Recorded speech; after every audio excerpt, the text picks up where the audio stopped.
Welcome to எம்லக்ஷ்மி maths. இன்றைக்கி நம்ம பார்க்க போகிறது இன்ஜினியரிங் மேத்தமெட்டிக்ஸில் வெக்டார் ஸ்பேசஸ்ன்ற சாப்டர்லேருந்து ஒரு question. Show that the set 1, 0, 0, -1, 0, 1, 0, 1, 0, -1, 0, 0, 1, -1, 0, 0, 0, 1 is a basis for r power 4.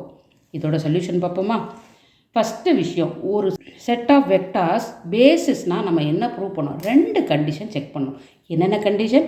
அந்த வெக்டார்ஸ் தே ஆர் லீனியர்லி இண்டிபெண்ட்ன்றது செக் பண்ணோம். இது நம்பர் 1. ரெண்டாவது, they span about this r power 4னு செக் பண்ணோம். இந்த ரெண்டுமே ட்ரூ ஆர் ப்ரூவ் ஆச்சுன்னா நம்ம என்ன சொல்லலாம்? இந்த set of vector is a basis for r power 4னு சொல்லலாம். இதுதான் லாஜிக். ஸோ கொடுத்துருக்க கொஸ்டினை நம்ம எடுத்து எழுதுவோம். லெட் இந்த 4 வெக்டாரையும் v1, v2, v3, v4 நான் எழுதிக்கிறேன். எழுதிட்டு நம்ம ஸ்டெப் 1 என்ன பண்ணோம் சொன்னேன்? இதை லீனியர்லி இண்டிபெண்ட்னு செக் பண்ணணும்னு சொன்னேன். அதுக்கு மேட்ரிக்ஸ் ஃபார்ம் பண்ணி செக் பண்ண போகிறோம். ஓகேவா? So form the matrix and check linear independence. கொடுத்துருக்க அப்படியே அந்த v1 இங்கே எழுதியிருக்கேன், v2 இங்கே எழுதியிருக்கேன், v3, v4 எழுதியாச்சா?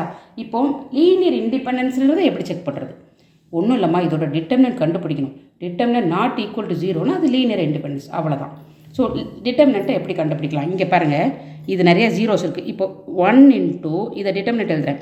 Leave this row, leave this column, மீதி இதை எழுதிட்டேன். அடுத்து -0 இன்ட்டு 0 இன்ட்டுன்னு போது டோட்டல் வேல்யூ 0 ஆகிடும். +0 இன்ட்டு அதுவும் 0 ஆகிடும். இப்போ -1 இன்ட்டு போடலாம். போட்டால் என்ன ஆகும்னா, இங்கே பாருங்கள், -1 இன்ட்டு இதோட ஆன்சர் 0, 1, 0, 0, 0, 1, 0, 0, 0. இதோட வேல்யூவை நீங்கள் பார்த்தீங்கன்னு வச்சுக்கோங்க. இங்கே வேல்யூ இல்லை, இங்கே வேல்யூ இல்லை, இங்கே plus -1 into leave this row, leave this column, 0, -0, அது 0 ஆகிடும்ன்றதுனால நான் போடலை. ஸோ எனக்கு 0 ஆகாத ஒரே இடம் இதுதான். இங்கே பாருங்கள், இது இருக்குது.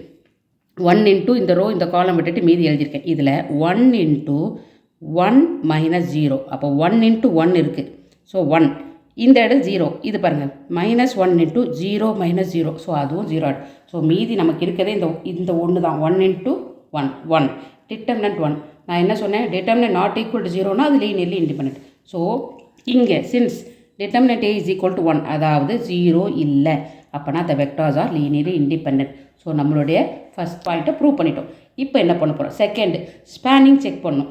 என்ன செக் பண்ணணும்? It is a basis of r power 4னு கொடுத்துருக்கான். நம்ம கொஸ்டினில் பாருங்கள் எல்லாம் எப்படி இருக்குது? ABCD, அதாவது 4 விஷயந்தான் இருக்குது. ஒரு வெக்டாருக்குள்ளே என்ன இருக்குது?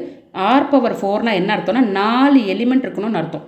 ஸோ இங்கேயும் 4 எலிமெண்ட் தான் இருக்குது, கொஸ்டினும் 4 எலிமெண்ட் தான். அப்போது ஸ்பேனிங்கும் ப்ரூவ் ஆகிடுச்சு. பிகாஸ் இது r power 4க்குள்ளே தான் வரும். ஏன்னா இதில் 4 எலிமெண்ட் தான் இருக்குது. இங்கே பாருங்கள், since we have 4 linearly independent vector, இங்கே நமக்கு இருக்குது 4 இருக்கிற வெக்டார் தான், அதுவும் லீனியர்லி இண்டிபெண்டன்ட் ப்ரூவ் பண்ணிட்டோம். இன் r power 4 they automatically span r power 4 and form a basis.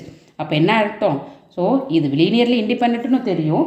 r power 4னா என்ன அர்த்தம்? ஒரு வெக்டாருக்குள்ளே 4 வேல்யூ இருக்கணும், அதுவும் இருக்குது. So it spans r power 4. அப்போ 2 பாயிண்ட்டும் ப்ரூவ் பண்ணிவிட்டு என்ன பண்ணணும்? therefore the question is a basis of r power 4னு எழுதணும். அவ்வளோதான் அந்த ஆன்சர். தேங்க்யூ.